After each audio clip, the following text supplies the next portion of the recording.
Haryana democratic front की नेत्री चित्रा ने कहा कि बिहार में चुनावी घोषणा पत्र में मतदाताओं को फ्री कोरोना वैक्सीन देने का वायदा भाजपा की मौकापरस्ती और निम्न राजनीति स्तर का उदाहरण है। उन्होंने कहा कि आजादी की लड़ाई में सुभाष चंद्र बोस ने कहा था, तुम मुझे खून दो, मैं तुम्हें आजादी दूंगा। अब भाजपा ने बिहार के मतदाताओं के सामने लुभानी गाजर लटका कर कहा है, तुम हमें वोट दो, हम तुम्हें वैक्सीन देंगे। मैं समझती हूँ और जो मेरे ख्याल से हर आम हिंदुस्तानी समझेगा कि ये राजनीतिक मौका परस्ती का एक बहुत ही, जो मैं कहूंगी, निज स्तर का एक जो है उन्होंने यहाँ पे उदाहरण खड़ा किया है।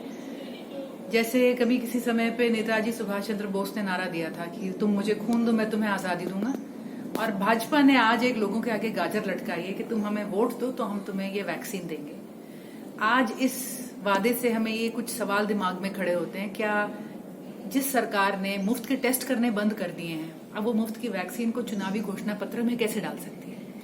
मेरे दिमाग से तो इस पे ये संवैधानिक सवाल भी उठना चाहिए कि इस तरह से जो महामारी आज देश में करोड़ों लोगों की जान ले रही है, इस महामारी को इस तरह चुनावी घोषणा पत्र में एक लोक लुभावना वादा बनाने का जो इन्होंने ये प्रकरण शुरू किया है, क्या ये जायज है संवैधानिक रूप से कि नहीं? और नहीं है तो इन्हें से विड्रॉ करना चाहिए, इस पे इन्हें माफी भी मांगनी चाहिए।